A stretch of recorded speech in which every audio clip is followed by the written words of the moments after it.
Good morning, my friends. My sincerest apologies for being so late this morning. I had a go live for work this morning that, to be perfectly honest, I completely forgot about. And so I got a text this morning. Are you gonna get on? I was just about to go live for devotions. Are you gonna get on for the go live? I was like, I was 2 hours late. Oopsie.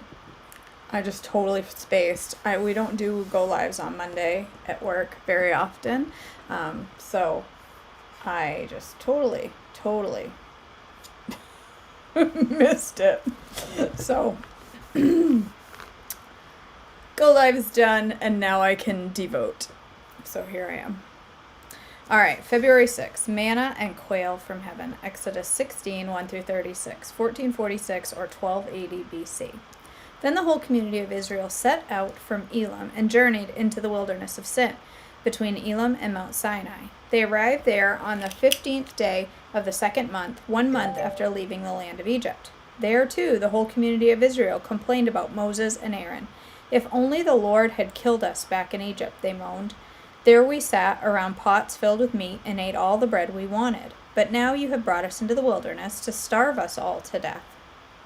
Then the Lord said to Moses, Look, I am going to rain down food from heaven for you. Each day the people can go out and pick up as much food as they need for that day. I will test them in this to see whether or not they will follow my instructions. On the 6th day they will gather food, and when they prepare it, there will be twice as much as usual. So Moses and Aaron said to all the people of Israel, By evening you will realize it was the Lord who brought you out of the land of Egypt. In the morning you will see the glory of the Lord, because he has heard your complaints, which are against him, not against us. What have we done that you should complain about us all? Then Moses added, The Lord will give you the meat to eat in the evening and bread to satisfy you in the morning, for he has heard all of your complaints against him. What have we done?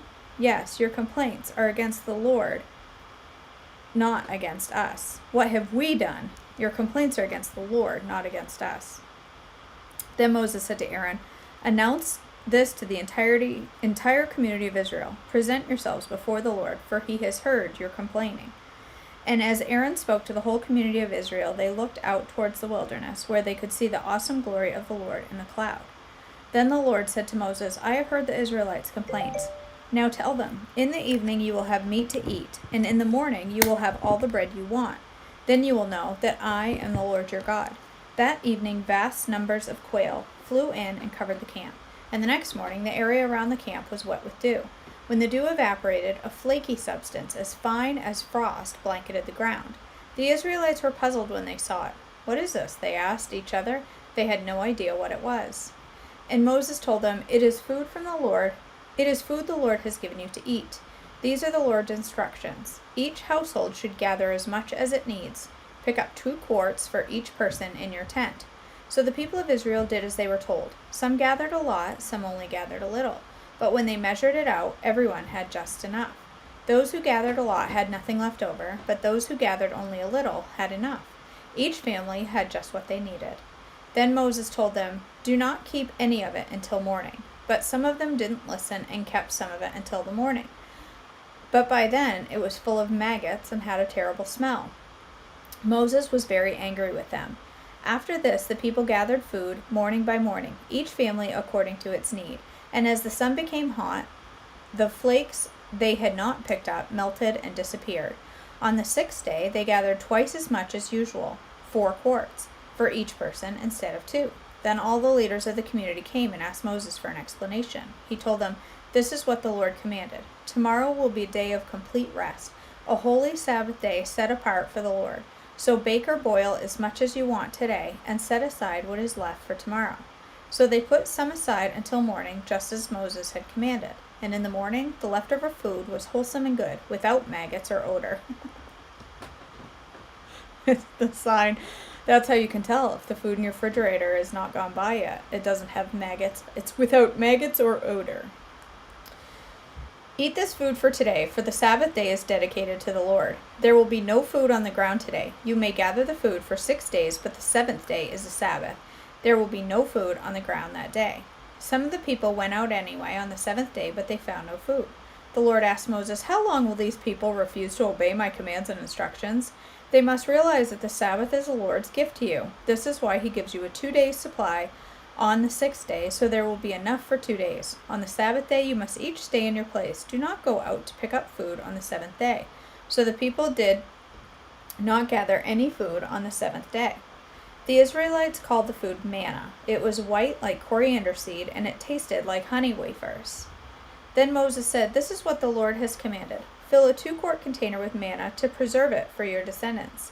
Then later generations will be able to see the food that I gave you in the wilderness when I set you free from Egypt."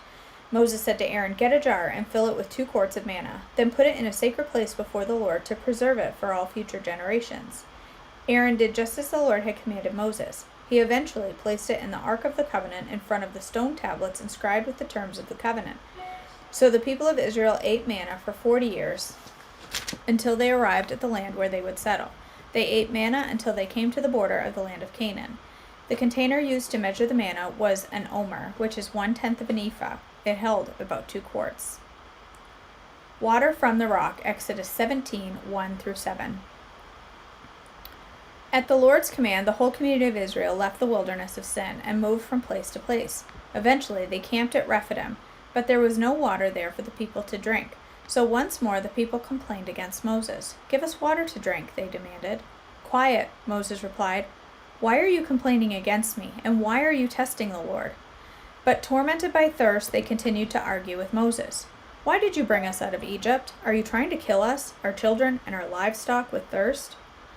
Then Moses cried out to the Lord, "What should I do with these people? They are ready to stone me." The Lord said to Moses, "Walk out in front of the people. Take your staff, the one you used when you struck the water of the Nile, and call some of the elders of Israel to join you.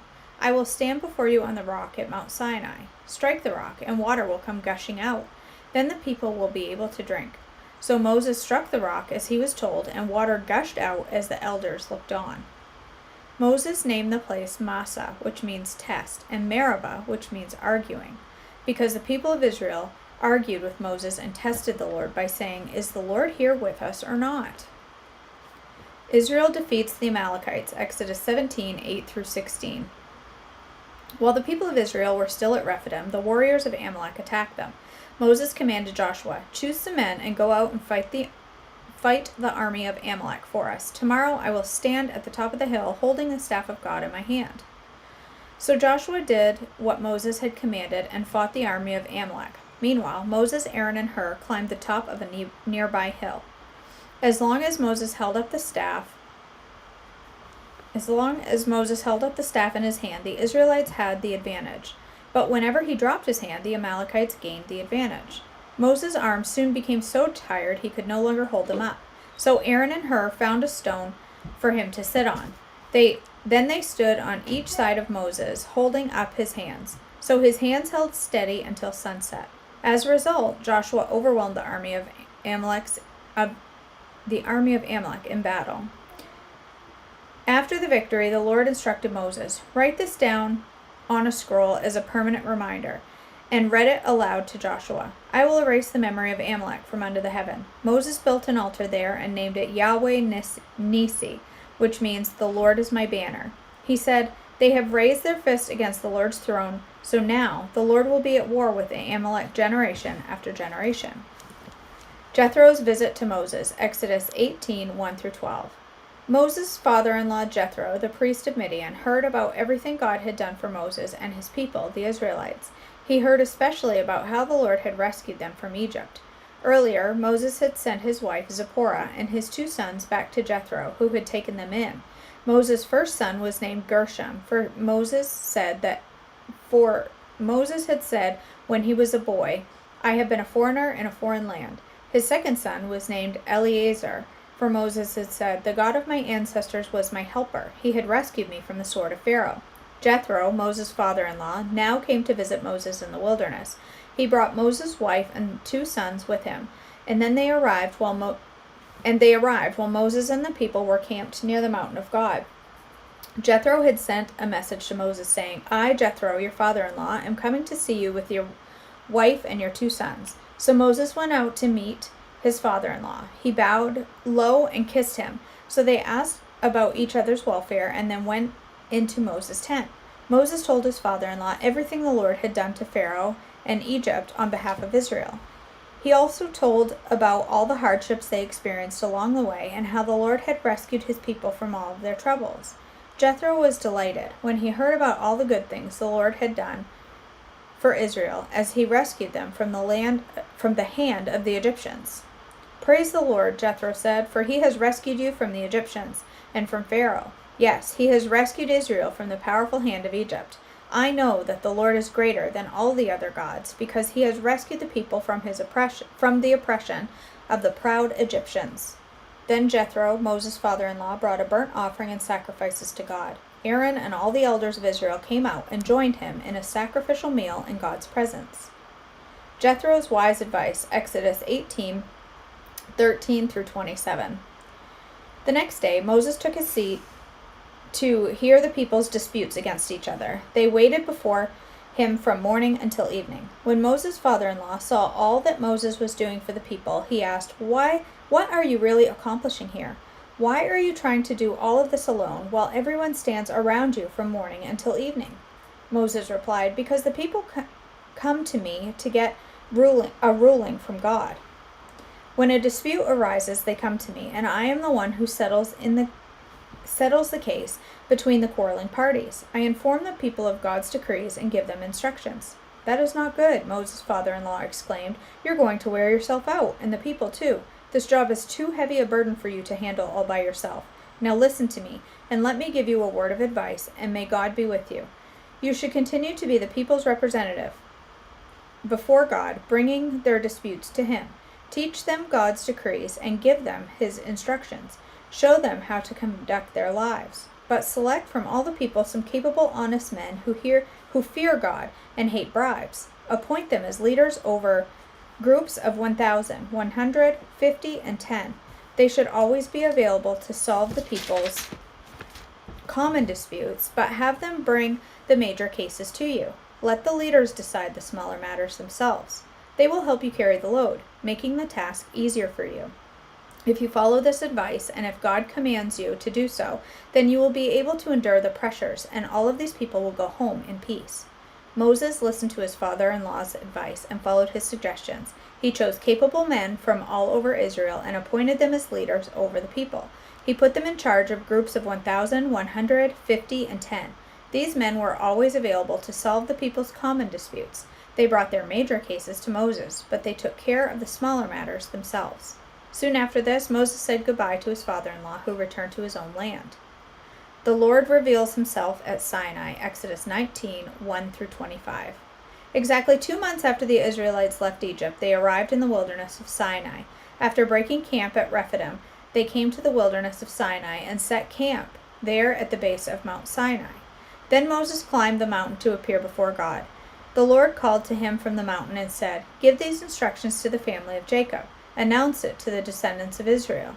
You have seen what I did to the Egyptians. You know how I carried you on eagle's wings and brought you to myself. Now if you will obey me and keep my covenant, you will be my own special treasure from among all the people on earth, for all the earth belongs to me.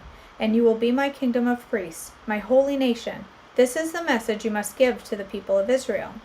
So Moses returned from the mountain and called together the elders of the people and told them everything the Lord had commanded him. And all the people responded together, "We will do everything the Lord has commanded." So Moses brought the people's answer back to the Lord.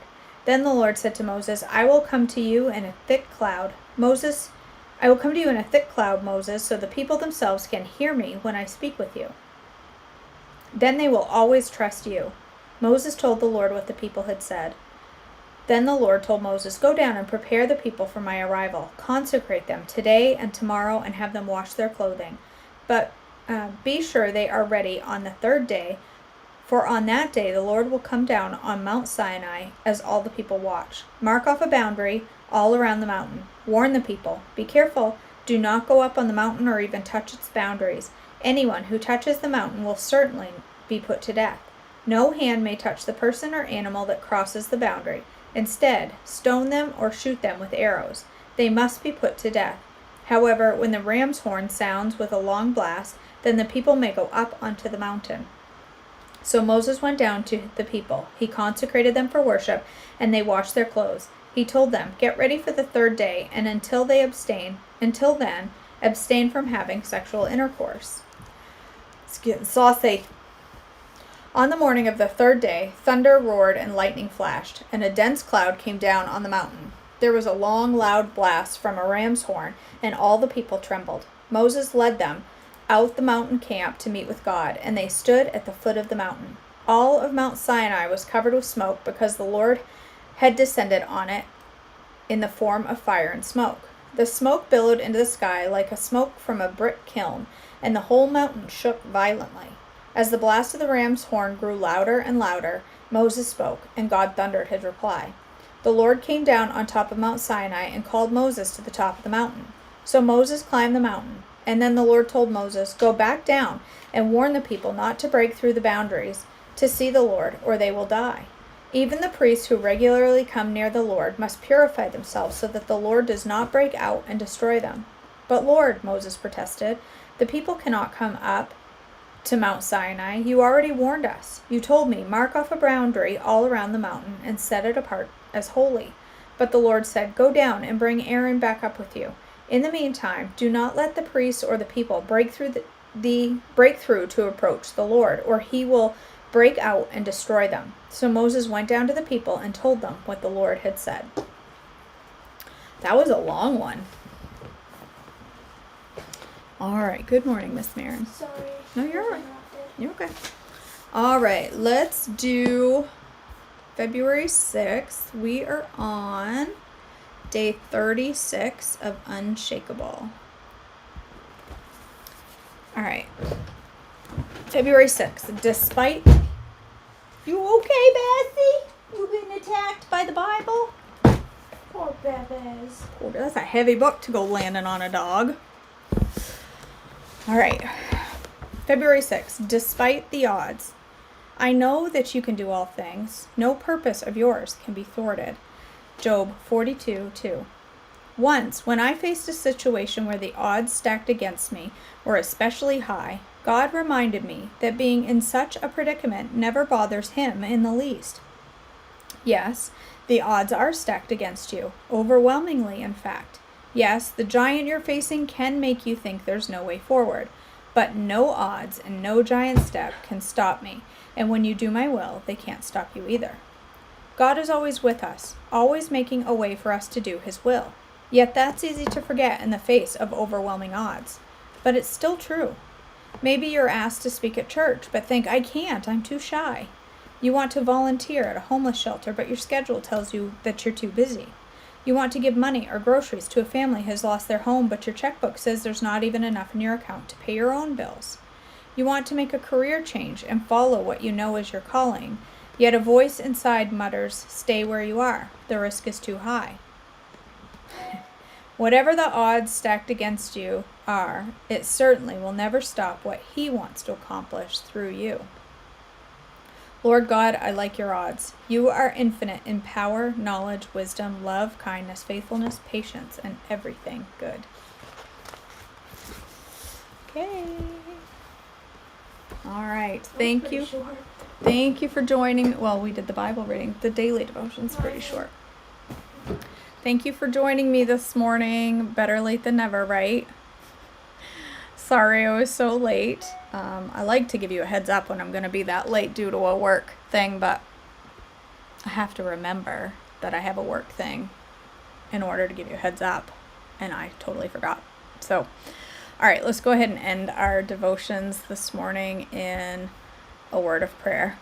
Father in heaven, thank you so much for Mondays. They're a fresh start. They're a busy day for a lot of us, but they bring so much potential and opportunity to bless other people, to be a joy giver, and to be a light in somebody's dark world. I pray that you will help us to always be that light for others when the world is as dark as it is. I just pray that you will help us to be the shining light of you, the shining light of Jesus everywhere we go. I pray that you will go with us today, whatever we're doing, whether it's work, school, home tasks, whatever it is we have going on, please be with us and help us to keep our eyes focused solely on you and your purpose for our life. In your precious name I pray. Amen. Okay, friends. Thanks for joining. It's time for work for me and time for school for Miss Marin. Well, she has got to help me with algebra. It's time for algebra, peeps. Sadly. Woo woo. All right, guys. I love you so much. Thanks for joining, and I will see you back tomorrow morning. Love you guys.